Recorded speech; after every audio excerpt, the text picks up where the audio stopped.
Então, tenho a honra também de apresentar o próximo painelista, o próximo mediador, que já vem já a caráter, literalmente, né, o Adilson Rodrigues. O painel que ele vai apresentar, que ele vai mediar, na verdade, é o painel de compliance no futebol. Bom, para auxiliá-lo nesse painel, eu vou convidar o Dr. Roberto Amerlim, diretor jurídico do São Paulo Futebol Clube. Por favor, uma salva de palmas. Maurício Correia da Veiga, advogado de clubes de futebol, presidente da Comissão de Direito Desportivo da OAB Distrito Federal, e o senhor Tiago Horta Barbosa, diretor da Sport AG América Latina e consultor de integridade desportiva. Por favor, uma salva de palmas a eles. Só antes de começar o painel, Adilson, desculpa quebrar o protocolo, eu tenho aqui em minhas mãos um cartão de departamento do Hotel Beach Villages, que alguém perdeu, por favor, me procure.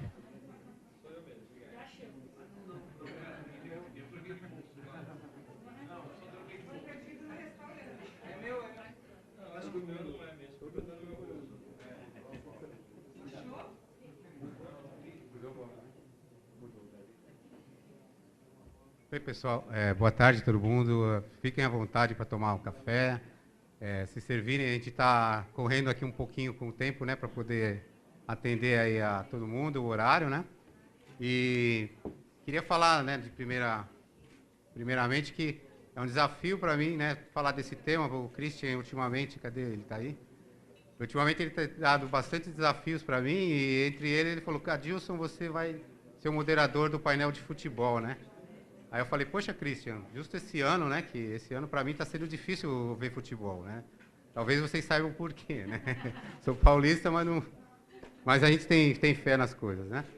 E falei: tá bom, Christian, você vai me dar esse desafio, então eu vou te desafiar também, porque para brasileiro ultimamente falar de futebol, né, a gente tem um recente lembrança aí de alguma coisa não muito boa. Então eu trouxe uma bola aqui enquanto a gente estiver fazendo o painel, o Christian fazer embaixadinha, já que ele é alemão, né? Ele sabe futebol melhor do que nós. Então ele faz uma embaixadinha quando a gente discute aqui o nosso tema, né? Aceita o desafio, Christian? Aceita o desafio? Não, né? Isso, Ok, pessoal. Mas esse desafio agora torna-se fácil para mim, porque eu estou aqui com pessoas especialistas, os nossos doutores aqui, para falar do assunto, né? E até antes, fazendo lição de casa, eu pensei comigo, falei: poxa, o que nós vamos falar de compliance no futebol, né? Será que tem assunto? Será que não tem assunto? Eu comecei a olhar e realmente a gente tem muito assunto.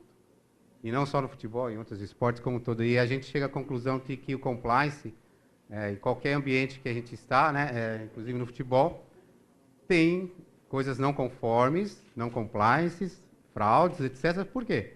Porque o esporte tem dinheiro. E o futebol tem muito dinheiro, né, doutores? Então, nós vamos falar um pouco disso, talvez seja algumas coisas que o pessoal já sabe, algumas novidades, que para mim tem novidades, e eu espero que vocês aproveitem aqui nosso painel e o nosso debate, tá? Então, tá tudo bem? Tá. Nós vamos começar mostrando alguma coisa de slide e ao longo do tempo a gente pode conversar alguma coisa, tá bom? O número 1, por favor. Acho que é o Tiago, tá?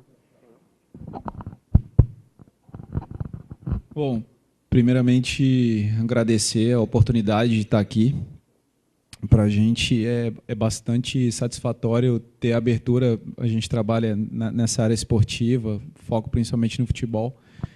E é realmente bastante satisfatório ter aí uma instituição dessa envergadura, da envergadura do Instituto Arc, abrindo as portas para a gente começar a vir aqui discutir esse tema. E vocês vão notar que é um tema aí que gera um campo de trabalho para vocês também, para todo mundo que trabalha com compliance, porque diante de todos os problemas que a gente tem visto ocorrer aí no esporte e no futebol principalmente, de fato, as oportunidades para estar atuando nessa área são diversas. Bom, eu vou começar, eu não sei se a minha já está, o passador, por gentileza. Eu vou comentar aqui inicialmente algumas pesquisas para falar um pouquinho da parte de integridade. Essa é a premissa inicial da minha apresentação, que vai ser breve, até porque, para a gente poder dividir bem o tempo aqui. Valorizar a integridade é um fator essencial para a sobrevivência do futebol. E isso pode parecer óbvio para a gente, mas é disso, na verdade, que eu tenho me ocupado nos últimos meses, aí, tentando convencer principalmente os dirigentes. Parece que, de certa medida, isso para eles não soa como algo tão óbvio. Então, é um esforço realmente da nossa parte. E até dentro do que foi colocado agora pelo Dr. José na última palestra, né? A gente tem que preservar o futebol, além de tudo, não só pelo bem cultural que ele representa hoje, enfim, mas também porque existe toda uma indústria de negócio por trás dele e de pessoas que trabalham, né, milhões de pessoas que trabalham ligadas a ele e que dependem disso. E sob o risco disso eventualmente vir a ruir, né, obviamente seria um dano imenso. A toda essa indústria, todas essas pessoas que de alguma forma trabalham com ele. 77% das pessoas, numa das pesquisas dessa da Brewery que eu coloquei aqui, esse número não está, mas enfim, 77% das pessoas elas dizem que elas olham o esporte como algo inspirador. Mas para ele ser inspirador, ele tem que ser limpo. Quando o esporte não é limpo, a gente passa a ter alguns problemas, e aí que a gente começa a convencer os dirigentes, de certa forma, da importância da integridade, porque eles passam a sentir no bolso o problema da sujeira, o problema da corrupção. Então, por exemplo, em maio de 2015, a gente teve um escândalo imenso, que foi aquele o FIFA Gate, foi conhecido como FIFA Gate. E logo depois da ocorrência daquele escândalo, doutor Maurício, a FIFA perdeu 5 dos seus principais patrocinadores, Johnson & Johnson, Castrol, Continental, todas as empresas Emirates, empresas que já estavam trabalhando com eles há muitos anos e que colocavam bastante dinheiro na FIFA. E eles acabaram perdendo o aporte dessas empresas. Então, a gente mostra aí que foi uma primeira dor no bolso. Mas a pior dor no bolso é aquela que vem do público. Porque o público é quem, de fato, sustenta o futebol. Sem público não tem... Pode ter aquela pelada da gente de domingo, né? Pode ter a brincadeira com o filho da gente, mas o futebol profissional ele não existe se não tiver gente para ir assistir aos jogos. E aí a gente já começa a ficar incomodado com alguns números que vão surgindo, né? Desde esses últimos escândalos, já tem uma indicação desse instituto de que pelo menos aí 33% das pessoas já disseram ter uma credibilidade menor em relação aos esportes em geral. E focando especificamente no futebol, 29% dos entrevistados disseram que eles tendem a comprar menos produtos de merchandising ligado ao futebol em função de problemas com a corrupção. Eles não querem estar atrelados a isso. E aí a gente está falando dos diversos problemas de corrupção, enfim, onde a gente tem algum problema de ilicitude. Então isso aqui dói no bolso, e quando dói no bolso é a hora que eles realmente notam que tem um problema a ser tratado. E é em cima disso que a gente tem que também tá buscando trabalhar. Esses dados aqui também é de uma outra pesquisa, a pesquisa da Portland Consultancy, as duas inglesas. Aqui no Brasil a gente infelizmente ainda não tem o costume de estar fazendo muita pesquisa nessa área. Eles buscaram avaliar a percepção das pessoas em relação ao nível de integridade que elas têm em relação aos 12 principais esportes aí ingleses. Interessante a gente ver que o esporte no qual eles mais acreditam no sistema do esporte sejam os dardos, né? O esporte aqui no Brasil ele não é tão praticado, embora lá eles gostem bastante. E aí vem o golfe, enfim, vem uma série de esportes. Alguns deles aí onde a gente tem problemas clássicos em relação à questão do doping, por exemplo, como o ciclismo, o atletismo. Mas o esporte é onde... E eles avaliaram nessa métrica vários pontos, eles avaliaram manipulação de resultados, eles avaliaram o próprio doping, as fraudes financeiras e a ocultação de escândalos. Eles criaram uma métrica, desenvolveram um índice, aplicaram, e esse foi o resultado. Mas choca a gente ver que o futebol, na verdade, dentro dessa relação é o esporte com menor índice de credibilidade entre os britânicos. E se a gente hoje, dentro do mundo globalizado que a gente vive, a gente puder replicar essa pesquisa para outros lugares e possivelmente aqui no Brasil, eu não creio que o resultado vai ser muito... Bom, acho que o dardo não vai estar em primeiro lugar, mas em relação à credibilidade do futebol especificamente, eu não acredito que ela vai estar numa posição muito diferente dessa na qual a gente já vê. Só continuando, e aí eu já vou entrar na questão da manipulação de resultados, focar na manipulação de resultados como o ponto central aqui do que eu quero colocar. Por que a manipulação de resultados ela é tão danosa para o futebol? A manipulação ela ataca os dois principais elementos que sustentam todo o sistema do futebol, a credibilidade e a imprevisibilidade. As pessoas acompanham o futebol porque ele é imprevisível. Não interessa se existe um favorito, ninguém sabe quem vai ganhar o jogo. E isso leva o torcedor do time pequeno a assistir também. E o torcedor do time grande, para ele poder ir lá ter certeza de que o time dele de fato vai vencer aquela partida. E isso é a base, é o que sustenta o futebol. Sem isso, o futebol acaba. E a manipulação de resultados ela vai atacar exatamente isso. O fato de você saber que previamente alguém já sabia qual seria o resultado daquele evento, transforma o futebol em teatro. Ou em novela, em alguma outra coisa que não esporte. Porque ele não tem mais a competição.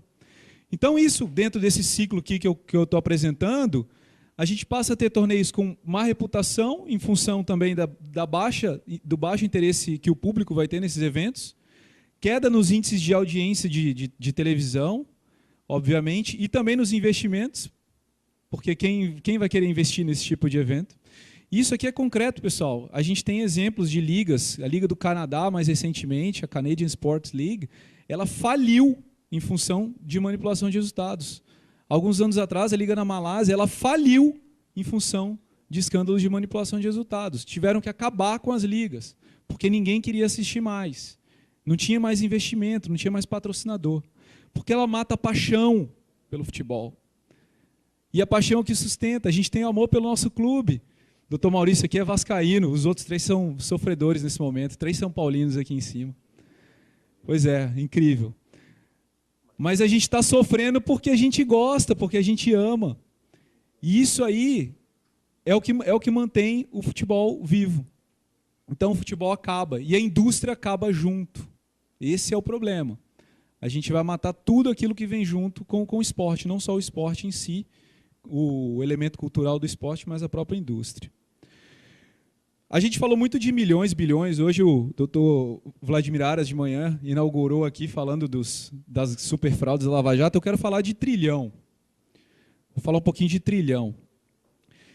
1,7 trilhão de dólares é o que é movimentado no mercado de apostas a cada ano. Isso é uma estimativa, na verdade é um conjunto de estimativas da Interpol, do ICSS, que é um Centro Internacional de Segurança no Esporte, e também de alguns sindicatos de loterias e casas de apostas. Ele varia um pouco porque ele engloba tanto na verdade, ele junta os valores de apostas regulares e aquilo que se estima que são as apostas ilegais. Então, esse é o número. Se a gente fizer uma divisão aqui, por 365 são os dias do ano, a gente vai atingir um número próximo a 5 bilhões de dólares. E 5 bilhões de dólares é o que a FIFA ganhou de lucro na última Copa do Mundo. 5 bilhões de dólares é o que o mercado de apostas movimenta por dia. É disso que a gente está diante. É disso que a gente está diante. E o problema é que os manipuladores de resultados, hoje, eles se valem do mercado de apostas para fraudar resultado. Eu não estou falando aqui de fraude de resultado, de quando um presidente acerta com o outro, facilita esse jogo para mim, para eu me classificar para uma liga. Não é isso. Eu estou falando de crime organizado. Eu estou falando de crime organizado, estou falando de máfias. Eu estou falando de gente que hoje, em vez de traficar drogas, está manipulando o resultado. E que usa esse dinheiro, em último caso, até para financiar atos terroristas. É isso que está acontecendo. E está acontecendo no mundo inteiro. E está acontecendo no Brasil, porque até onde eu sei, o Brasil é parte do mundo. Né? Então a gente está aí diante de um fenômeno endêmico, praticado por meio do mercado de apostas, ampla participação do crime organizado, e que, infelizmente, no âmbito do setor público, ainda é tratado como um delito de menor potencial ofensivo. Falando de Brasil especificamente, o risco, para vocês terem uma ideia da dimensão do risco, ali no cantinho eu coloquei quanto é apostado em partidas do futebol brasileiro hoje em dia, isso no mercados do mundo inteiro. Porque não adianta achar que aqui no Brasil se aposta pouco, ainda que esteja, de fato, ainda proporcionalmente isso é verdade, mas isso é algo que vem crescendo. Só que os caras apostam nos jogos do Brasil do mundo inteiro. Então, uma partida de Série A do Campeonato Brasileiro, e a gente tem 380 por ano, em cada uma, a gente tem um volume aproximado aí de 32 milhões de dólares, nas diversas casas de apostas. Série B, 13, Copa do Brasil, 10, Série D, 2,3 milhões. É lógico que o volume de apostas ele varia em função da importância do campeonato. Se a gente considerar que aqui no Brasil são jogadas ao ano entre 12 e 15 mil partidas, e que grande parte dessas partidas, eu diria entre 60% e 70%, elas têm cobertura dos mercados de apostas, elas, de certa forma, cada uma dessas partidas representa uma oportunidade para que o manipulador possa estar efetuando algum tipo de movimento. E aqui, para a gente, o problema é maior. Por quê? Porque quando a gente está falando de mercado de apostas, a gente está falando de algo que aqui no Brasil não é nem regulamentado. Eu não falo nem contra o mercado de apostas. Eu não sou contra o mercado de apostas. A casa de apostas, ela também é vítima do manipulador. Ela também é vítima. Agora, eu falo contra o mercado de apostas que não é regulamentado e que a gente podia estar controlando, sabendo quem está apostando e recolhendo imposto em cima disso, até para gerar esses mecanismos de controle. E nada disso é feito. Nada disso é feito. A gente vê todas essas apostas aí, de fora e de dentro do Brasil, e não existe nenhum tipo de controle. E ainda tem um outro fator aqui, para destacar, que é bem importante, que aumenta e potencializa o risco das manipulações aqui no Brasil. Porque como funciona isso? Na verdade, o dinheiro ele é investido nos mercados, pode ser fora do Brasil, e existe um aliciador, que é quem atua aqui no Brasil, em cima dos atletas ou dos árbitros, para tentar convencer essas pessoas a manipular os resultados. E aqui no Brasil, a gente tem um problema gravíssimo. 82% dos atletas de futebol brasileiro, e a gente está falando de um universo de 28 mil jogadores de futebol, 82% desses jogadores eles ganham até R$1.000 por mês, é a média salarial deles. A realidade do futebol não é a realidade do salário do Ronaldinho Gaúcho, do Robinho, desses grandes jogadores, não. A realidade é a desse cara que ganha até R$1.000, do cara que joga às vezes 3, 4 meses por ano, depois ele fica desempregado. Eu vou lançar a pergunta, mas eu acho que a resposta é óbvia. Existe um risco maior de que uma pessoa dessa aceite ser aliciada ou se corrompa dentro de uma possível oferta vinda de um manipulador? Acredito que sim. Não é óbvio que existem pessoas que vão resistir até o final. Mas a gente sabe que as pessoas colocadas em situação mais difícil, mais complicada, elas podem tender a aceitar uma propina de uma maneira mais fácil. Então, isso é um risco que precisa ser controlado e que hoje ele também passa muito batido dentro disso. E aí a última pergunta que eu queria só responder, colocar, porque sempre é colocada, sempre é lançada, né? É como a gente detecta a manipulação de resultados. Isso eu trabalho para a Sport Radar e a gente tem um mecanismo objetivo. A Sport Radar desenvolveu um software por meio do qual ela faz monitoramento de tudo que acontece em mais de 550 sites de apostas. E a gente consegue detectar ali onde estão os movimentos irregulares desses sites. Tudo aquilo que foge do padrão. A linha branca, eu não vou entrar muito em minúcias, porque não vai dar tempo. A linha branca aqui ela representa a forma como o mercado de apostas ele deve se comportar. Na verdade, ele varia de jogo para jogo. Esse seria esse jogo, que foi um jogo fraudado, um jogo de eliminatórias da Copa do Mundo, que semana passada a FIFA disse que vai ter que ser jogado novamente, porque esse árbitro aí manipulou o jogo. E a linha vermelha ela mostra exatamente as fraudes. Ela indica que pessoas sabem o que vai acontecer e, por isso, elas seguem colocando dinheiro, aplicando dinheiro ao longo da partida, porque elas sabem que vai sair um gol. E só para deixar claro, pessoal, mercado de apostas hoje, talvez não esteja claro para todo mundo, não é como era antigamente, que você aposta antes do jogo esperando para recolher o seu dinheiro no final. Isso aqui funciona como um trading de ações. É a mesma coisa. Você coloca e tira dinheiro a cada minuto, ou menos de um minuto. É assim hoje. E por isso rola tanto dinheiro. E daí os riscos. Então, quando a gente tem isso aqui, essa figura, a gente brinca, a gente chama de boca de jacaré, isso aqui é um indício óbvio de fraude. Tá?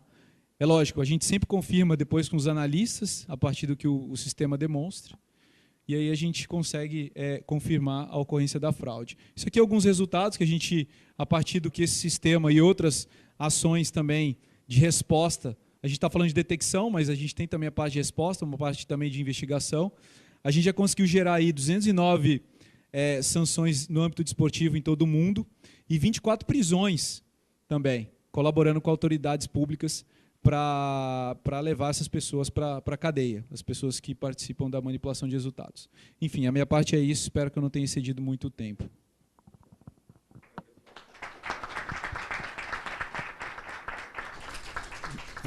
Deu para ver que, né, aquilo que eu falei, tem bastante coisa para olhar, são coisas importantes, né?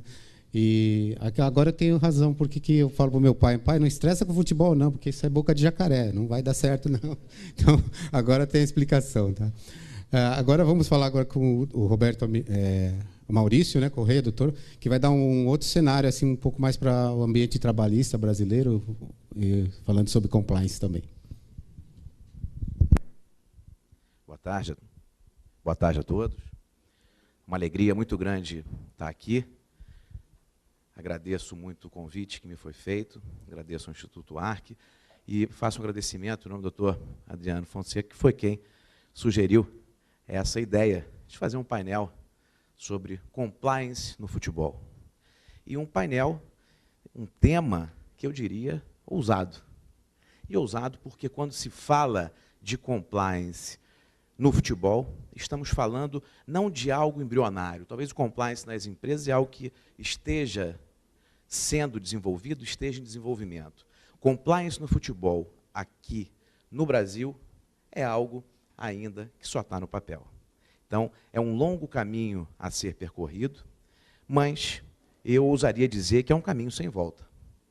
E tenho essa ousadia de dizer que é um caminho sem volta, até mesmo em razão da experiência de tudo que nós vivenciamos nesse dia a dia, no contato com os clubes de futebol. Eu não sei se o slide já está aqui pronto, e eu também vou pedir licença para falar em pé, que é um cacuete aqui de advogado. Eu não sei se vai atrapalhar aqui a sistemática toda, mas não tem jeito. É um cacuete que a gente acaba que não perde. Mas compliance no futebol é algo extremamente embrionário, mas é um caminho cheio de oportunidades para todos aqueles que estão envolvidos com essa matéria. Tudo que se fala de futebol, quando a gente fala de futebol aqui no Brasil, estamos falando de um período histórico ainda muito recente. Até 50, 55 anos atrás, o jogador de futebol sequer era visto como um profissional. Ele sequer era empregado. E temos vários casos que retratam e contextualizam isso que eu estou dizendo aqui. O caso do Batatais, por exemplo, que foi um jogador que defendeu o Fluminense do Rio de Janeiro por mais de 10 anos. Jogou no Fluminense por 12 anos. E, na época, a CLT, a Consolidação das Leis do Trabalho, previa a estabilidade decenal. Ou seja, aquele empregado que trabalhava para determinada empresa durante mais de 10 anos, ele só poderia ser demitido por justa causa. Então, o jogador entra com uma reclamação trabalhista e pedia o reconhecimento do vínculo, da estabilidade decenal e outras rubricas também dentro daquele trabalho que ele dizia que desempenhava. E esse processo percorreu todas as instâncias judiciais possíveis. Em primeira instância foi julgado improcedente, o TRT do Rio de Janeiro julgou improcedente, e o TST deu provimento ao recurso do atleta, dizendo, olha, ele é um trabalhador, sim, por que não? Jogou durante mais de uma década, ele defendeu as cores daquele clube e trabalhou efetivamente para aquele clube. Então, foi um julgamento por maioria apertada, 5 votos a 4, mas foi reconhecida, inclusive, a estabilidade decenal, dizendo que ele tem que ser reintegrado nos quadros do clube. E esse processo chega no Supremo Tribunal Federal. O Fluminense Futebol Clube recorre e o STF ele não apenas restabelece a sentença dizendo que é improcedente a ação, dizendo que, olha, ele não é um trabalhador. Era algo recreativo que ele fazia. E ainda tem mais um detalhe. Ao contrário do que acontece com um empregado de uma empresa, e quanto mais o tempo passa, mais experiência ele adquire, com um jogador de futebol, quanto mais o tempo passa, menos vigor físico ele tem. Então, seria você punir o clube aí duplamente se ele tiver que readmitir esse empregado. Essa decisão é ali de 1954, ou seja, uma época em que o jogador de futebol sequer era considerado como um trabalhador.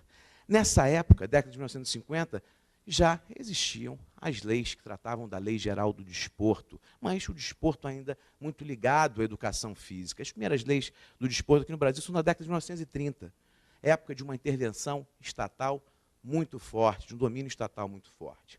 E a primeira Lei Geral do Desporto, com essa característica, é de 1941. E aqui tem uma curiosidade. Essa lei de 1941, ela vai sendo remendada e é ali o embrião do que é a Lei Pelé hoje em dia. A Lei Pelé é a Lei Geral do Desporto. É a lei que trata e rege o contrato de trabalho do atleta profissional com seu clube.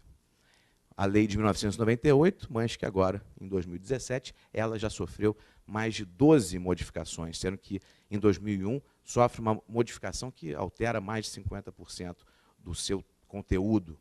Então, já passou da hora de você ter uma legislação própria, uma legislação específica para o futebol e para aquela relação entre jogador de futebol e clube. E vocês vão me perguntar, mas por que será que ele fez essa explicação? Bom, não é só porque eu sou advogado trabalhista, então isso é fundamental para a gente poder compreender até o dia a dia das relações de trabalho, da relação contratual existente entre clube e atleta. Mas essa busca histórica é feita exatamente para podermos entender por que os clubes têm uma dívida financeira, por que eles têm ali tantos valores que estão comprometidos com débitos trabalhistas e fiscais. É exatamente em razão de uma ausência de uma legislação específica, a existência de uma legislação remendada e também, muitas das vezes, da aplicação equivocada da CLT de forma conjunta com a Lei Geral do Desporto, que gera uma insegurança total e absoluta. E qual vai ser a consequência dessa insegurança? O aumento da dívida, e principalmente o aumento da dívida trabalhista, que representa quase 40% do débito desses clubes.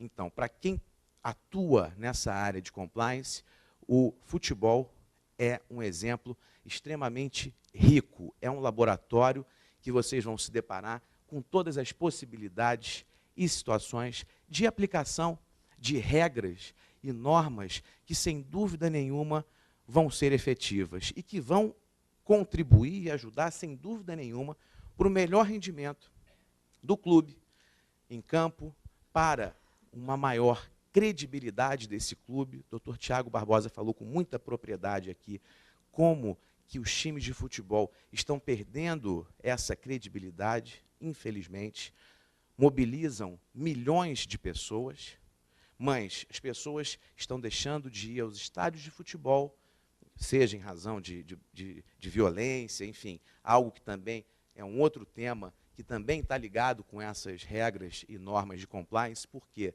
o dirigente de futebol, por exemplo, muitas das vezes ainda está comprometido com líderes de torcidas organizadas. Então, uma norma de compliance bem definida, nesse ponto, por exemplo, ela ajuda, inclusive, o próprio dirigente, ao próprio presidente do clube, que ele vai ter um argumento objetivo quando negar algum pedido de torcida organizada, por exemplo. Ou seja, são muitos os caminhos, são muitos os flancos, muitos os pontos que podem ser atacados e desenvolvidos com normas sérias e eficientes de compliance no futebol. Um recente estudo demonstrou que dos 20 principais clubes, não são os 21 clubes, não são os 20 clubes da Série A, porque tem também aqui o Internacional também está nesse dado. A dívida desses clubes chega a quase 7 bilhões de reais. Dívida total. Dívidas trabalhistas são 2,4 bilhões de reais. E temos aí 3.037 processos em trâmite na Justiça do Trabalho. O passivo trabalhista representa aí 38% desses débitos dos clubes. Há também os débitos de natureza previdenciária e fiscal, muitos deles indevidos, em razão de uma interpretação equivocada e errônea do fisco, mas aí eu não me atrevo a falar, porque até o doutor Roberto deve falar ali também, porque existem situações práticas que demonstram o absurdo de determinadas cobranças, mas que acabam tendo um impacto direto para o clube. E que nós vamos ver aqui, porque se o clube não tiver a certidão negativa de débitos, hoje, por exemplo, ele está impedido de jogar o campeonato. Não é apenas o critério técnico que vai dizer se o clube vai jogar aquele campeonato ou não. Você tem também um critério adicional, um critério com regras objetivas que vão influenciar. Mas temos aí uma legislação que ela precisa ser mais específica. E, no final, vamos trazer aqui algumas propostas, sugestões, para que essa situação seja alterada. Dos processos, 3.037 processos em trâmite na Justiça do Trabalho, o Botafogo é o campeão dessa estatística, com 391 processos. A Chapecoense, que menos tem, está lá com apenas 4 processos. Não sei se dá para ver todos os dados, mas esses são os 21 clubes brasileiros, os 21 principais clubes, digamos assim, os melhores ranqueados. Pois não. Não, o Vasco está em segundo. Ele está em segundo ali, mas é um dado também um pouco contestado, porque esses números, e aí é outro ponto também interessante, essa quantidade de ações, claro que os maiores valores estão relacionados a atletas e comissão técnica, mas desses 3.037 processos, você tem aí também ações de todas as naturezas, de todos os empregados dos clubes, mas que representam aí até um valor muito, muito menor e até insignificante dentro do volume total dessas ações. Mas são números aí que mudam também muito, até em razão da própria tramitação dos processos. E, em relação aos processos trabalhistas, por que eu fiz questão de enfatizar quais são os principais pontos? É porque existe uma discussão doutrinária muito grande. É questão meramente interpretativa. Então, o que nós temos hoje? Questões relacionadas a direito de imagem. Esse talvez seja o objeto das ações trabalhistas, em que haja maior volume de dinheiro envolvido, e muitas das vezes aí o próprio gestor e dirigente ele fica refém. Fica refém de quem? Não do atleta especificamente, mas do agente do atleta. Muitas das vezes é o agente do atleta que chega e impõe condições. Olha, eu só jogo nesse clube se eu receber 90% do meu salário através de cessão do uso da minha imagem. Então, ele já tem uma pessoa jurídica constituída e o agente, então, faz essa exigência. E já vi situações, já presenciei, do próprio presidente do clube falar, não podemos fazer dessa forma. Não podemos fazer assim. Podemos fazer um contrato de natureza civil, de cessão do uso de imagem, mas não dá para pagar só 10% como salário. E, nessa situação, depois de 4 ou 5 anos, aqui tem um detalhe, que o contrato de trabalho do atleta, ao contrário do contrato de trabalho de uma pessoa comum, ele obrigatoriamente é por prazo determinado, no mínimo de 3 meses, máximo de 5 anos. Então, vamos supor que, passados esses 5 anos, o período máximo do contrato de trabalho, esse atleta vai à Justiça do Trabalho, dizendo, olha, houve uma fraude, minha imagem não foi explorada, eu recebia 90% do meu salário através da pessoa jurídica, e eu quero o reconhecimento dessa verba como uma verba de natureza salarial. Estatisticamente, ele vai ter ali, diria que de 80% a 90% de chance de ganhar essa ação e que representa cifras milionárias. Essa é uma questão que acontece com muita frequência no âmbito desportivo. E a Justiça do Trabalho geralmente acolhe esse pedido. E por quê? Porque não vê o atleta profissional como um trabalhador diferenciado. Acaba aplicando ali a CLT, sem essa sensibilidade. Existem movimentos, a própria criação da Academia Nacional de Direito Desportivo permite esses debates, demonstra que são processos especiais, que o atleta profissional ele é regido por uma lei especial e que, portanto, ele precisa ser tratado não como um trabalhador comum, mas ainda é um caminho muito vagaroso. Então, existe esse reconhecimento dessas dívidas. E aqui temos um contrassenso. Atualmente, talvez um movimento aí dos últimos 2 anos, a Receita começou a fiscalizar esses contratos de cessão de imagem de atletas, de técnicos, e começou a autuar esses atletas, dizendo, olha, nesse caso aqui, tivemos o caso do Guga, que o Guga foi a Brasília fazer a sua própria defesa no CARF, né? E então há essas autuações dizendo que o atleta não recolheu os impostos devidos pelaquela verba e que não poderia ter sido pago ali através de direito de imagem. E o atleta, lá no CARF, ele diz o seguinte, não era salário, era uma verba que eu recebia pela minha empresa. Então, eu não posso ter esse tipo de tributação devida eu paguei. Então, veja o contrassenso. Para a Justiça do Trabalho, ele diz que há uma situação. Agora, no CARF, quando ele se defende, é outra. Então, há essa insegurança jurídica, o que faz com que essas ações sejam um grande problema para esses dirigentes, um grande problema para os clubes de futebol. E, de repente, as suas dívidas aí são catapultadas em valores astronômicos em razão dessa divergência, muitas das vezes respaldados com pareceres jurídicos, mas em razão dessa dificuldade de compreensão da própria lei, da própria jurisprudência, existe toda essa dúvida.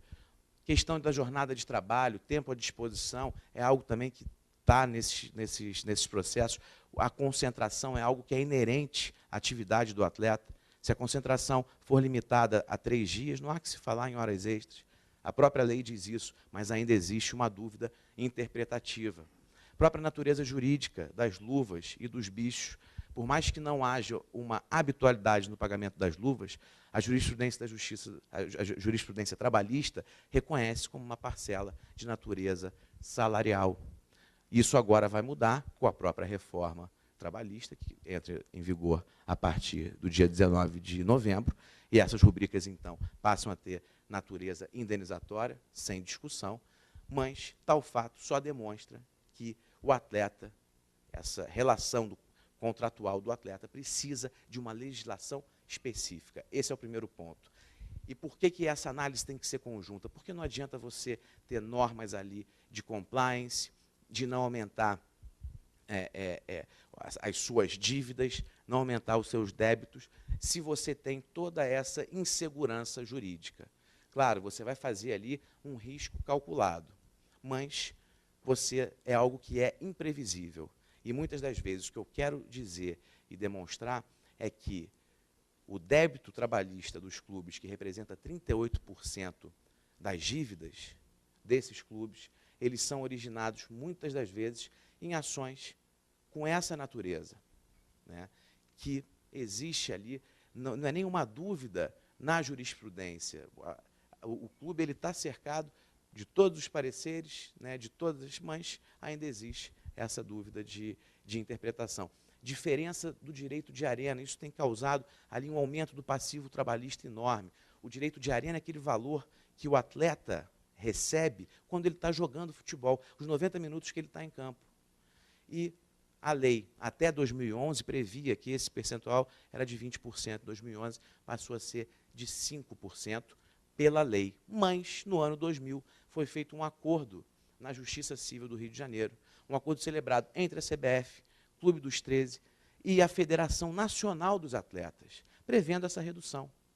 Porque até aquela data, até 99, nenhum jogador tinha recebido esse valor de direito de arena. E o que aconteceu? Um acordo homologado por um juiz, e esses atletas, em ações individuais, entraram com reclamações trabalhistas, pedindo a diferença do pagamento desses 15%.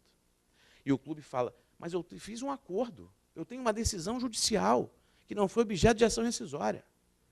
Mesmo assim, a Justiça do Trabalho disse que essa diferença era devida, que o acordo foi feito por juízo incompetente e que era uma verba que não era possível de ser transacionada. Então, são essas dificuldades. Imagina a angústia do gestor, imagina a angústia do presidente do clube. Está respaldado, nesse caso, com uma decisão judicial, mas que vê ali o seu montante de débito aumentar quase que da noite para o dia, e de uma forma que eu digo que é injusta. Então, ainda temos um longo caminho a ser trilhado e percorrido. Muitas das vezes, as dívidas que são atribuídas aos clubes são atribuídas aos dirigentes, mas existem essas peculiaridades que precisam ser trazidas para a nossa realidade, para a realidade brasileira, que é de uma insegurança jurídica muito grande e que não podem ser menosprezadas ou não podem ser excluídas.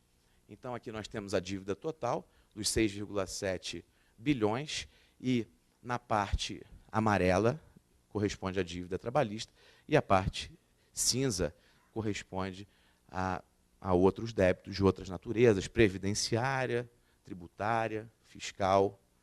A dívida trabalhista, então, corresponde a 38%.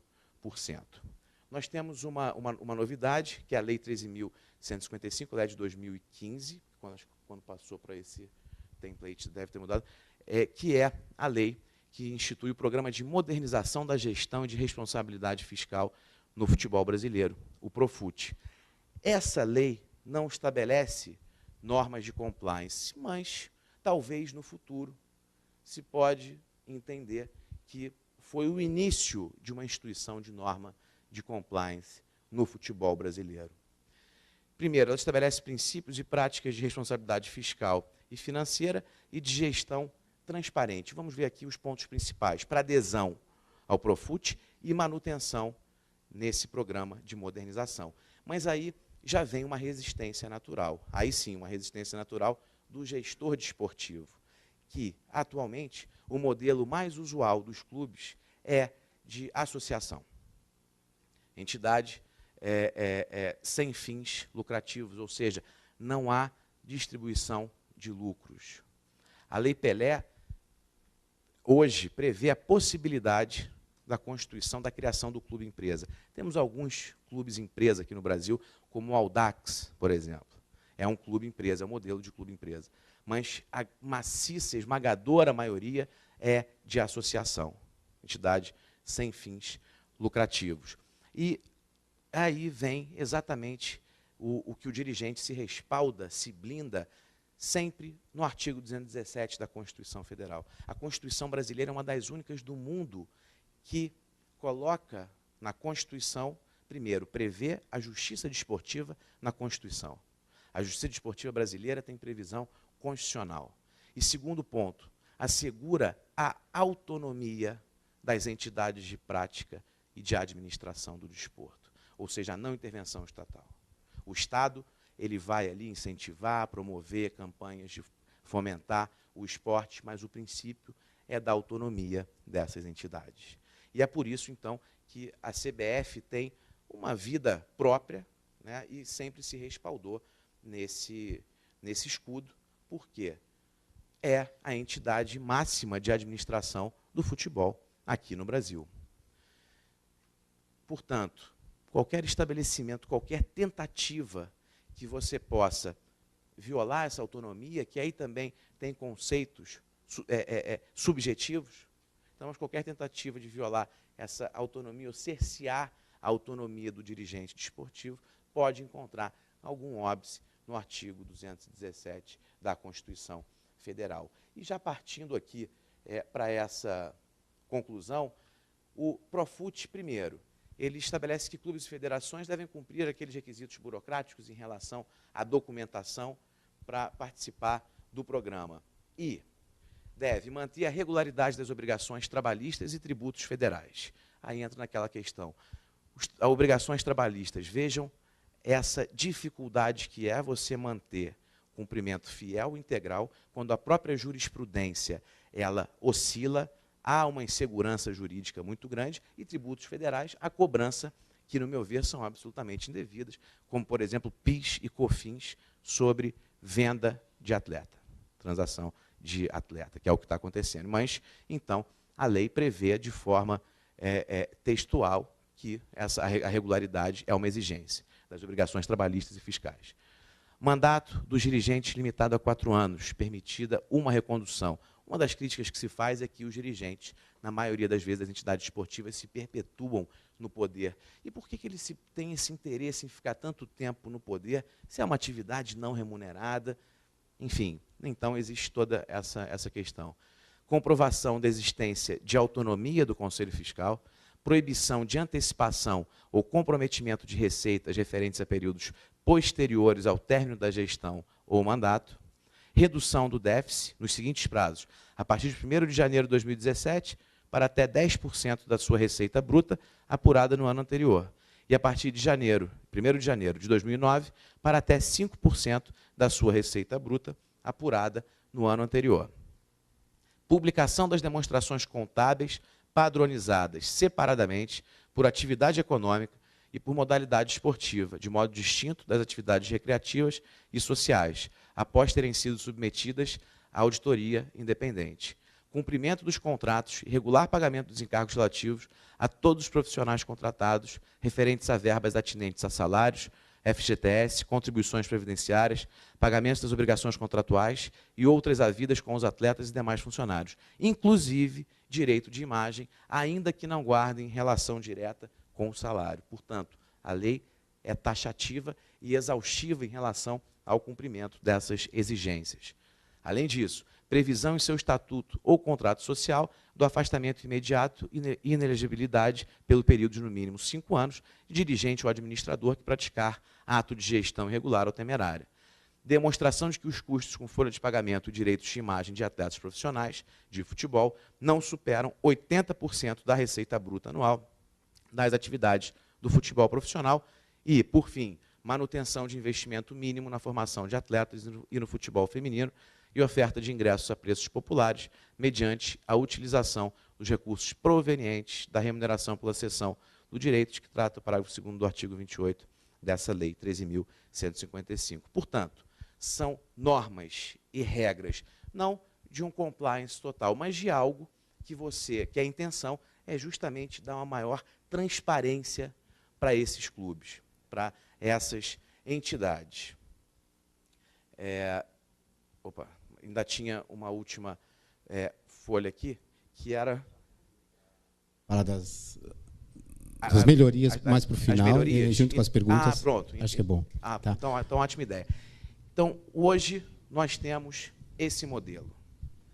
Há uma lei que determina, dentre outras obrigações, determina o cumprimento e a regularidade das obrigações trabalhistas, mas como que o gestor vai conseguir cumprir todas essas exigências e essa obrigação trabalhista dentro desse cenário que eu falei aqui de forma muito rápida, mas dava para falar um dia inteiro sobre isso. O último livro que eu escrevi, o Manual de Direito do Trabalho Desportivo, eu trago todas essas questões que são extremamente controvertidas na Justiça do Trabalho e tentando, de alguma forma, trazer alguma solução para esse dirigente, para o próprio clube.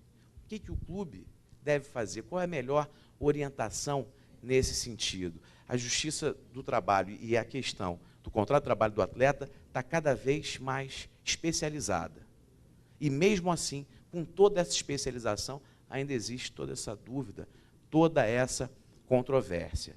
Então, ainda não concluindo, porque existem aqui algumas questões para colocarmos como sugestão de melhoria, não sei se eu não me atreveria a dizer que seria a solução para acabar com esses problemas, mas pelo menos para minimizar esses débitos e esses gastos, que é o início para você poder fazer com que o gestor tenha tranquilidade para ele poder gerir o clube. Então, são essas considerações que eu gostaria de trazer. Agradeço a atenção de todos.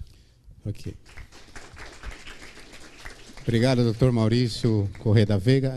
Vimos agora que tem, né, outra face, né, mais para o lado trabalhista, bastante coisa para ver, né, a profissionalização dos atletas vem de longa data, né, e eu ainda comento também, falando, além dos atletas, você ficou falar dos profissionalismos dos juízes, né, que é um assunto também que me parece que ainda tem muito caminho a correr, né, e ele influencia bastante até no questões de resultados, né.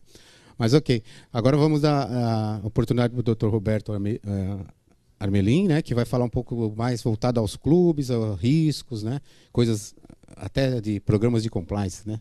Fica à vontade.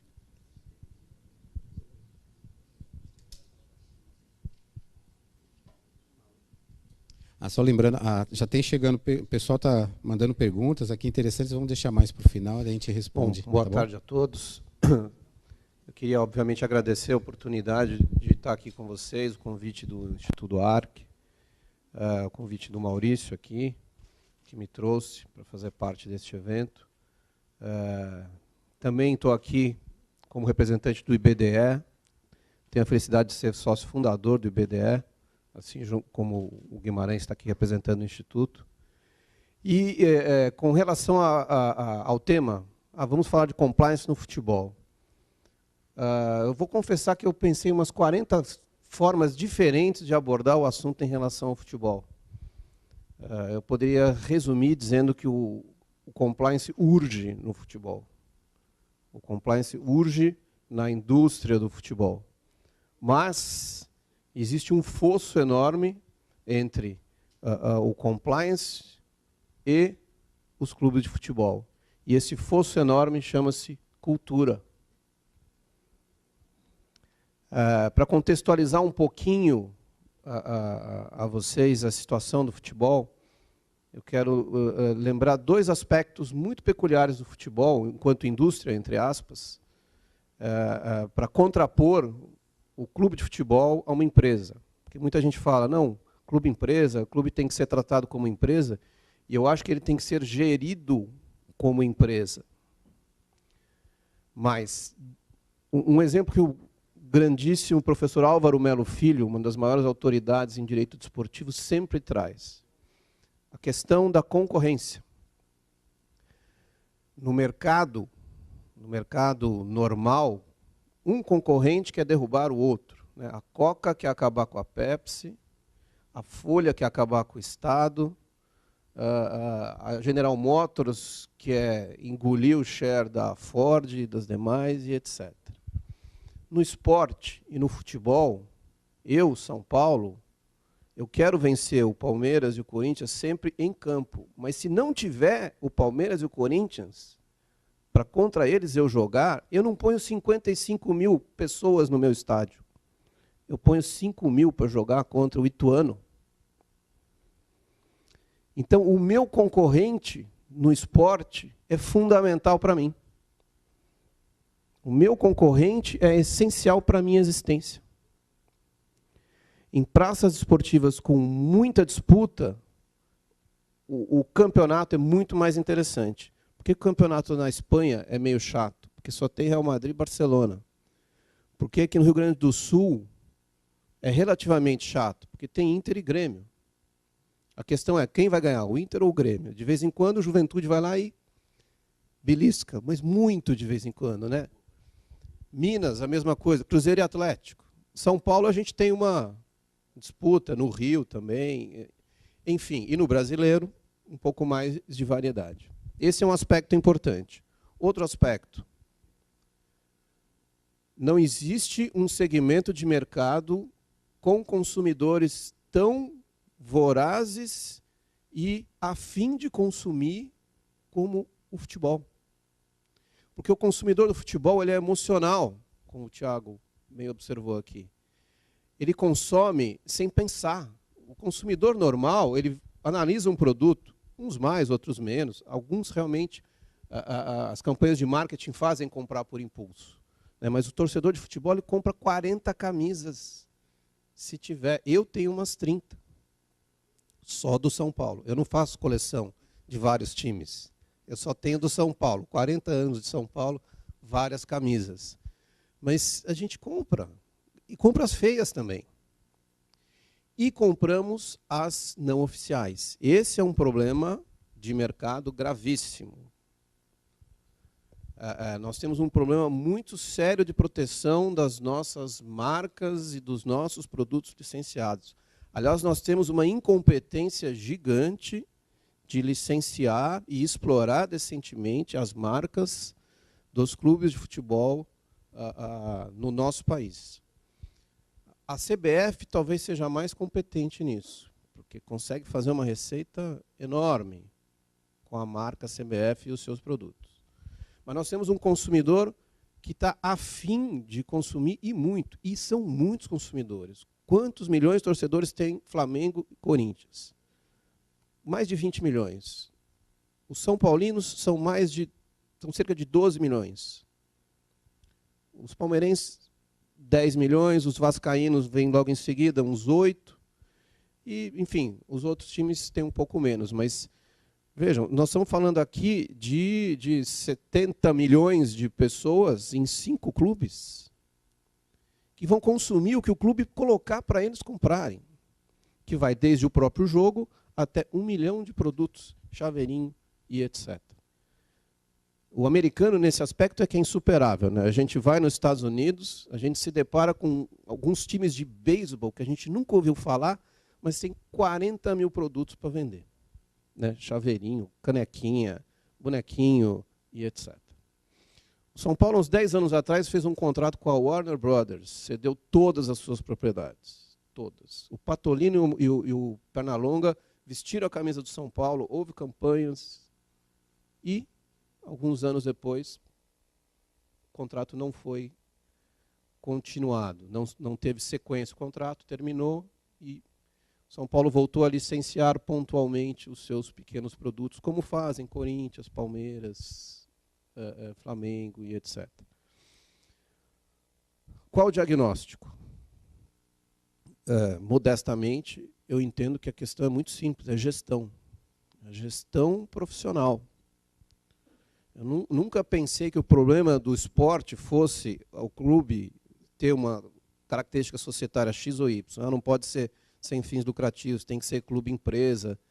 Não é essa a questão. É gestão profissional. Agora, quando a gente fala de gestão profissional, a gente precisa, obviamente, trazer governança corporativa. E quando a gente traz governança corporativa, naturalmente, a gente tem que trazer o compliance. Não tem jeito no mundo de hoje. Por quê? Porque as relações jurídicas de um clube de futebol são múltiplas, mas muitas, de todos os lados. Eu tenho até um slide aqui curioso para dar uma ilustrada, e ele não é completo. Eu já avancei mais dos slides, mas enfim. Não. Voltou? Aí. Então, a questão básica, no meu modesto modo de entender, é gestão profissional. Gestão de pessoas profissionais para fazer gestão de, não exatamente um clube associativo. E essa é a realidade, né? O Maurício comentou. É isso que a gente vive hoje, na grande maioria das situações. Clube associativo, entidades sem fins lucrativos, dirigentes não remunerados. Como é que eu vou querer uma gestão profissional se a imensa maioria dos dirigentes de futebol não são remunerados? Essa é a realidade. E por que eles não são remunerados? Porque se eu remunerar o dirigente estatutário, eu perco o benefício fiscal, que não é pouca coisa, porque o regime jurídico tributário dos clubes associativos implica em 5% de INSS sobre receita bruta. Só. É isso que se paga, segundo a lei. E aí vem a Receita e fala, não, a lei não vale. E ela passa o ano inteiro autuando os clubes de PIS, COFINS, imposto de renda, contribuição social sobre o lucro, a prefeitura vem autuar sobre ISS, mesmo que a lei não diga que os clubes são sujeitos passivos dessa exigibilidade tributária. E nós estamos brigando com a Receita Federal há anos, e são os números que o Maurício trouxe aqui de dívidas. E os clubes vivem de refis em refis. Nessa parte, vou dizer que não é uma questão necessariamente de má gestão, porque a Receita efetivamente faz de conta que não tem a lei, ela não resolve mudar a lei para fazer incidir uma tributação diferente, e ela simplesmente causa esse passivo, e a gente vive numa insegurança jurídica e vive administrando esse tipo de situação.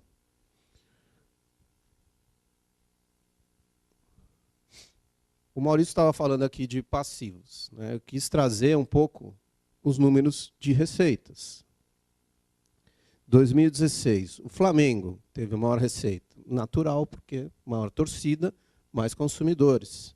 E qual a situação de gestão do Flamengo hoje? O Flamengo tem uma gestão profissional. O presidente do Flamengo veio do mercado financeiro. O Flamengo tem sementes de compliance. O Flamengo tem gestão profissional.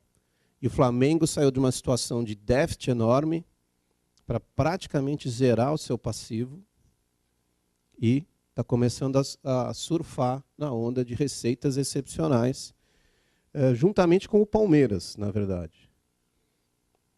O Palmeiras, muito graças a um mecenas, torcedor que eles têm, que foi um excelente presidente, aliás. Mas vejam o tamanho, a quantidade de dinheiro que esses clubes faturam com gestão amadora por ano, sem fazer força. Imaginem o potencial se houvesse gestão profissional e, obviamente, com governança. Por quê? Porque a gente realmente fatura muito, mas gasta mal demais.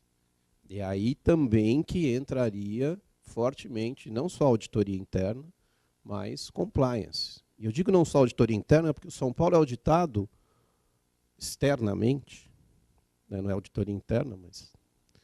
São Paulo é auditado externamente desde 1956, quando começou a construir o estádio do Morumbi.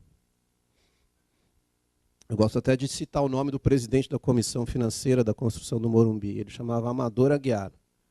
Acho que alguns aqui já ouviram falar. Ele teve um pouco de sucesso aí no mercado financeiro.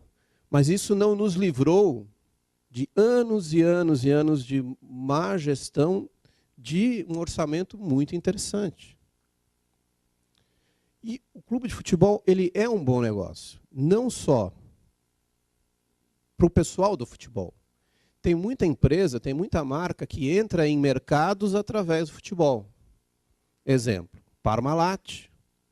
Não que a Parmalat não existisse no Brasil, mas quando ela passou a patrocinar o Palmeiras e transformou o Palmeiras, que era um time de fila, num time vencedor, a exposição da marca dela mudou quanto?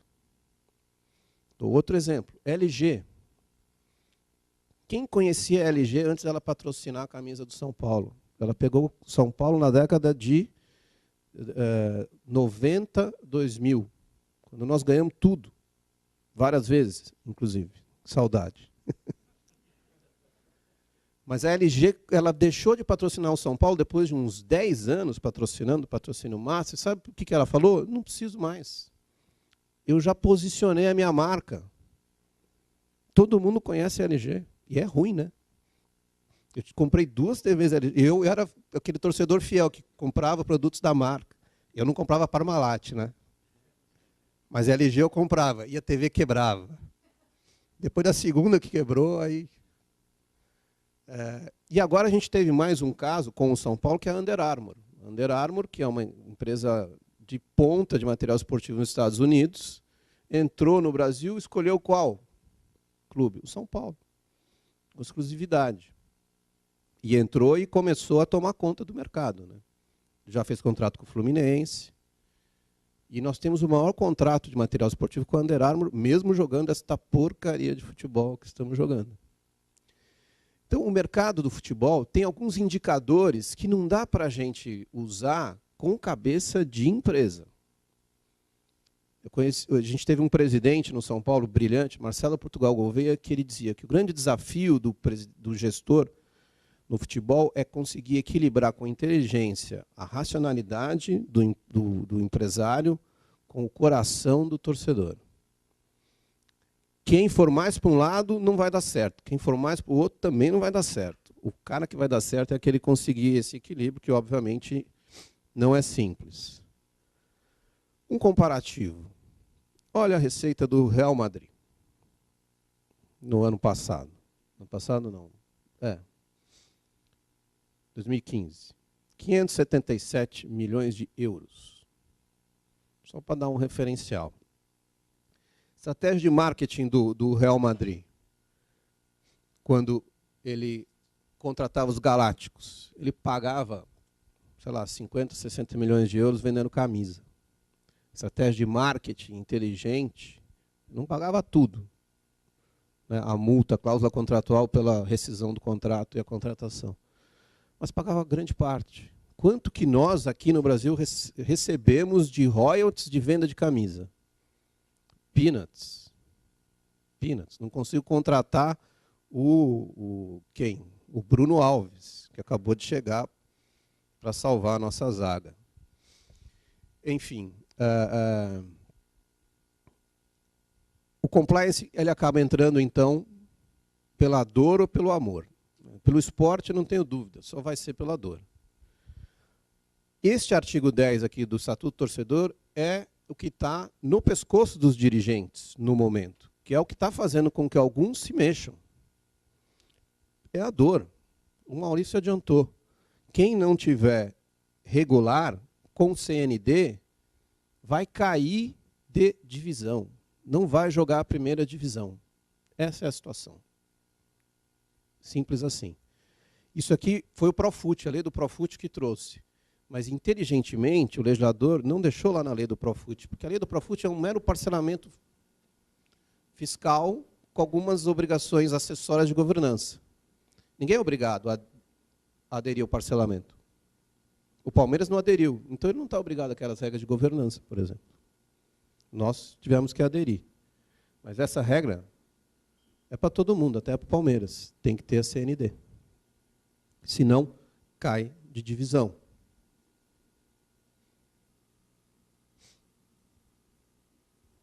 Esse é o mecanismo. Aqui uma imagem para mostrar mais ou menos a situação de um dirigente desportivo.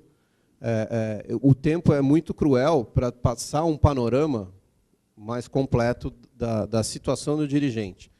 Veja, é um clube associativo, são dirigentes não remunerados, tem um conselho deliberativo formado por associados, todo mundo é dono, portanto, estão muito preocupados com a piscina, estão muito preocupados com a quadra de bocha. Então, se o clube de futebol vai bem ou não, não é todo mundo que está afim, que está preocupado. Por quê? Porque não tem só São Paulino no meu clube social, na minha área social. Está cheio de corintiano, palmeirense. E ok, a convivência lá na social é assim mesmo, é pela piscina. Mas esses caras palpitam. Eu tenho o torcedor, os conselheiros, eu tenho um monte de funcionário. Aí eu tenho os licenciados, que eu trato mal, porque eu não sou profissional, eu não sei negociar. Eu tenho patrocinadores, eu tenho o atleta, que é o meu ativo principal. E aí, se a gente entrar na área da contabilidade, então, tributária, esse atleta é ativo, não é ativo, ele é pessoa, ele é coisa, é no circulante, é no fixo. Nossa, dá para passar 2 horas falando só disso. O empresário do atleta. Este é o dono do mercado do esporte hoje. Quando acabou a lei do passe, que fazia do atleta, entre aspas, propriedade do clube, o atleta ficou livre do clube. Mas apareceu um esperto, deu uma procuração para o atleta, prometeu mundos e fundos, se tornou dono da negociação dele. Então, quando eu, clube, quero contratar um atleta, vem a chantagem que o Maurício comentou. Eu sou um clube, quero pagar certinho, 100% na carteira.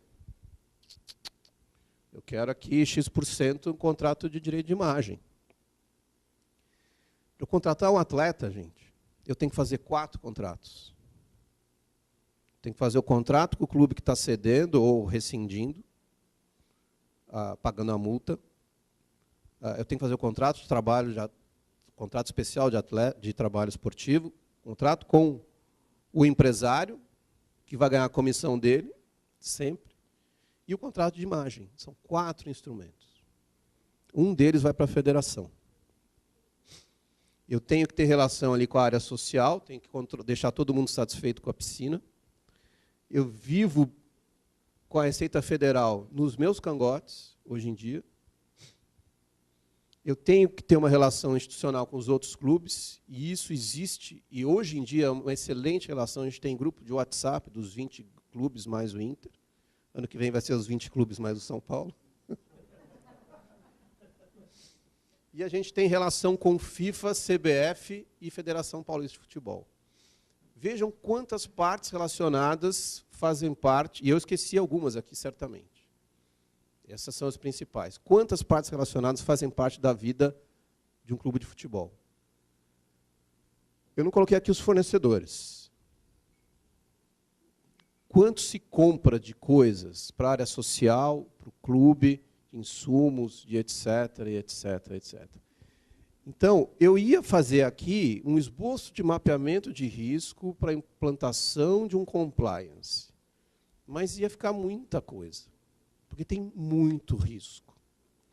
Agora, a mensagem que eu quero deixar, para fechar, que o Adilson aqui já está me dizendo que o tempo acabou, é a seguinte: é um campo fértil para aplicação de um belíssimo compliance, mas não pode ser com cabeça de empresa. Tem que saber entender as vicissitudes do ambiente de um clube de futebol, do seu consumidor, da sua concorrência, mas que o mercado, a indústria do futebol necessita do compliance, eu não tenho a mínima dúvida. E eu tenho absoluta convicção que a hora que o compliance chegar no nosso futebol, nós podemos dar um salto de qualidade e eficiência gigantesco. E aquele fosso que eu falei, que chama cultura, tem também mais um problema, talvez o jacaré, né, deste fosso, que é um outro problema que a gente tem que superar, que é o tone from the top. Eu entendo que ainda está longe da alta direção comprar a ideia do compliance. Entender por quê. Porque a grande maioria deles está ali no conselho deliberativo. Faz parte da turma dos associados. E está pensando na piscina também. Então, os desafios são enormes, mas eu fui estudar compliance, eu fui estudar no INSPER, eu fui estudar na LEC, eu estou no IBDE, eu ainda não consegui colocar alguma coisa em prática no mercado do futebol. Mas eu estou já tentando. A gente tem o Flamengo, a gente tem o Curitiba. Curitiba fez um programa de compliance. Está começando e está passando pelas dificuldades de cultura. Mas, felizmente, a gente já tem. E é uma questão de tempo. Enfim. Queria agradecer muito a oportunidade de estar aqui, trocando ideia com vocês. O futebol realmente é apaixonante. Se deixar, eu não paro de falar, então eu vou parar. Muito obrigado.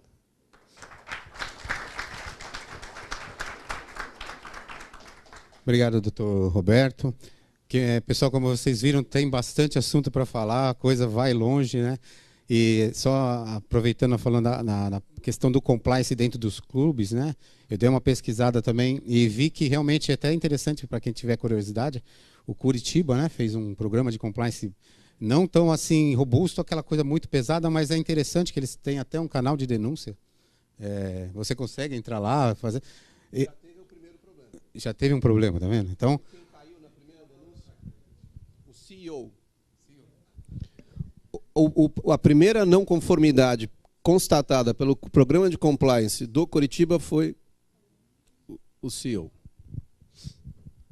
Então, você vê, né, que isso é um desafio até para nós que estamos acostumados com compliance em implantação em empresas, em órgãos, e esse desafio, né, de fazer um compliance para os times de futebol no Brasil, um programa consistente com essa visão, não só de empresa, mas a visão de tudo que cerca, né, o compliance no futebol ou no esporte, tá?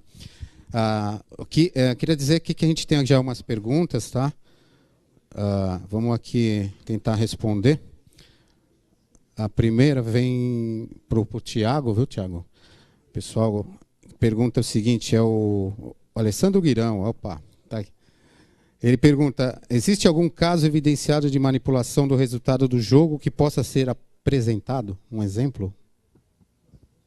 A gente pode, dentro desse contexto que eu coloquei para vocês aqui, especificamente falando de Brasil, a gente tem alguns, e inclusive alguns que se tornaram notórios, nem voltando muito no tempo, não vou nem citar o caso de 2005, que foi o primeiro grande caso aqui dentro dessa ótica das apostas, aquele que envolveu o árbitro Edilson, mas no ano passado a gente teve alguns problemas grandes lá em São Paulo, e inclusive foi deflagrada uma operação pela Polícia Civil lá, a operação chamou Game Over, e eles prenderam algumas pessoas que estavam agindo como aliciadores, conseguiram identificar também quem eram os manda-chuvas da história, eram 2 asiáticos, um malaio e um de Singapura. Esses sujeitos eles conseguiram sair do Brasil e eu não sei exatamente como é que está a busca por eles, mas envolveu algumas equipes lá. Esse caso especificamente envolveu a Matonense, o Grêmio Barueri, teve alguns casos que isso aí, inclusive, foi amplamente divulgado à época. A Sport Radar, atualmente, aqui no Brasil, a gente trabalha com essa parte já de detecção. A detecção já está sendo descoberta aqui como um instrumento eficaz de detecção mesmo. Então, a gente já está trabalhando com a Federação Paulista de Futebol, a gente começou a trabalhar desde o final do ano passado. E esse ano a gente também já fez contratos com a Federação Pernambucana. E aqui em Santa Catarina a gente também trabalha com eles. E agora, mais recentemente, firmamos um com a CBF para monitorar o Campeonato Brasileiro nas 4 divisões, né? E, além disso, a gente também faz monitoramentos proativos dos outros campeonatos.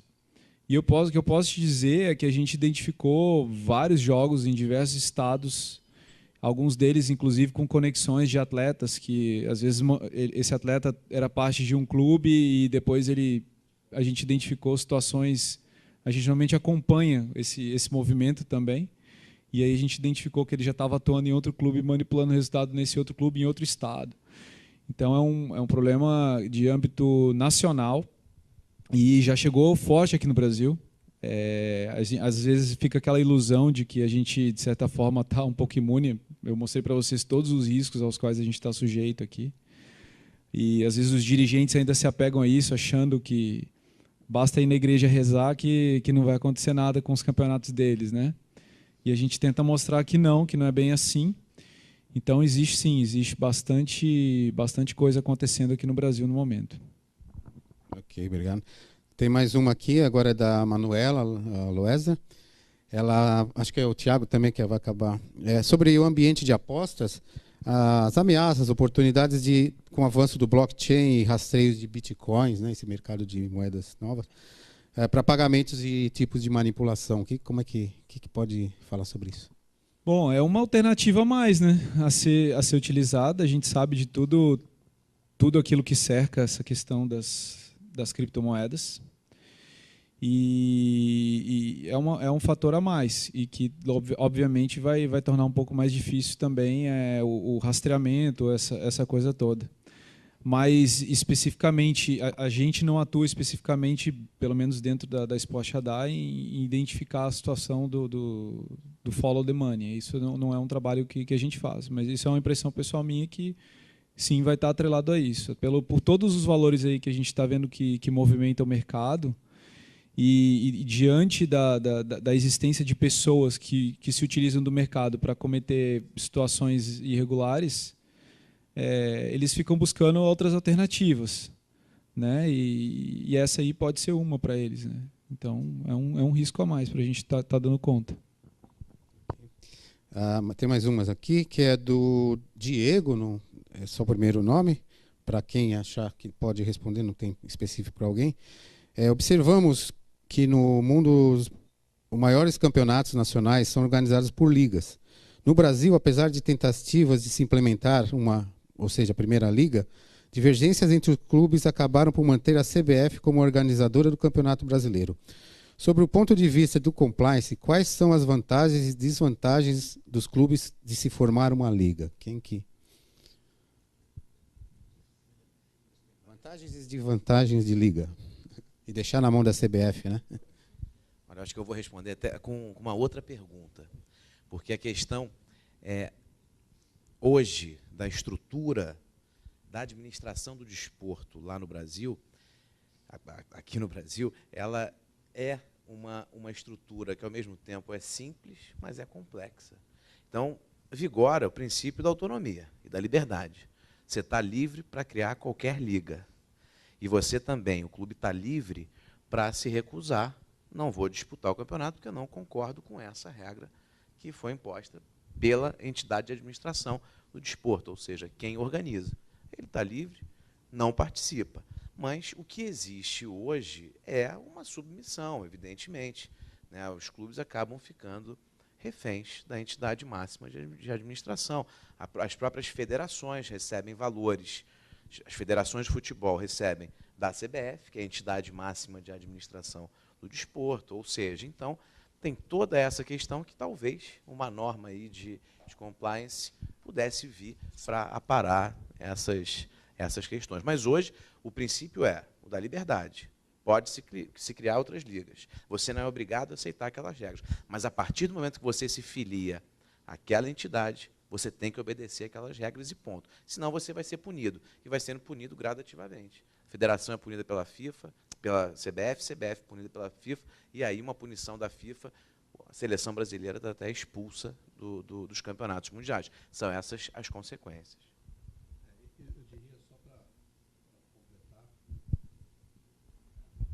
Só para completar, é o seguinte, a relação entre clube e federação e confederação e FIFA é uma relação hierárquica de um sistema federativo. É uma relação rígida, do tipo, o clube não pode se reportar à CBF, não pode dar um bypass na federação. Então, existe uma cadeia de poder de uma entidade sobre a outra que acaba pressionando os clubes. O momento, a meu ver, mágico para criar uma liga profissional, e eu sou totalmente a favor disso, pessoalmente, não falo em nome do São Paulo, foi o momento que o Marinho foi preso e que a CBF estava meio acéfala. E o Marco Polo foi tentando chegar, mas, nesse meio tempo, os clubes tinham que ter se unido.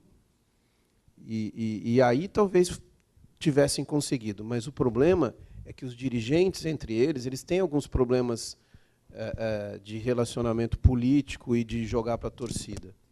Nós temos uma união entre os jurídicos. Olhem que coisa curiosa. Quando eu falei para vocês que temos um grupo, o grupo é dos advogados. Os advogados cuidam dos problemas comuns. Então, a gente se ajuda.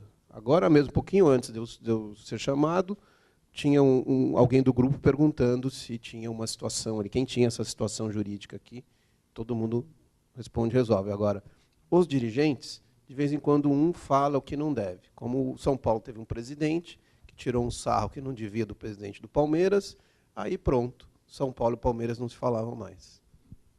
Infelizmente.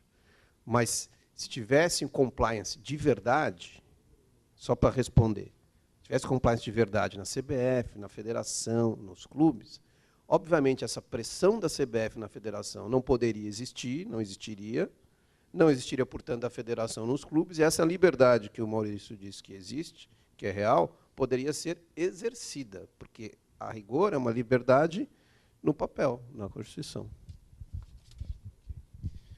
Então, acho que das perguntas que vieram por aqui, são essas mesmo, tá?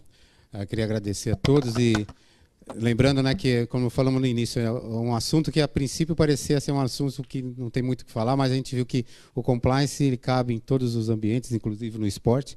E a gente sabe que, por exemplo, o esporte, os países que são os mais desenvolvidos são aqueles que têm os esportes no topo, né?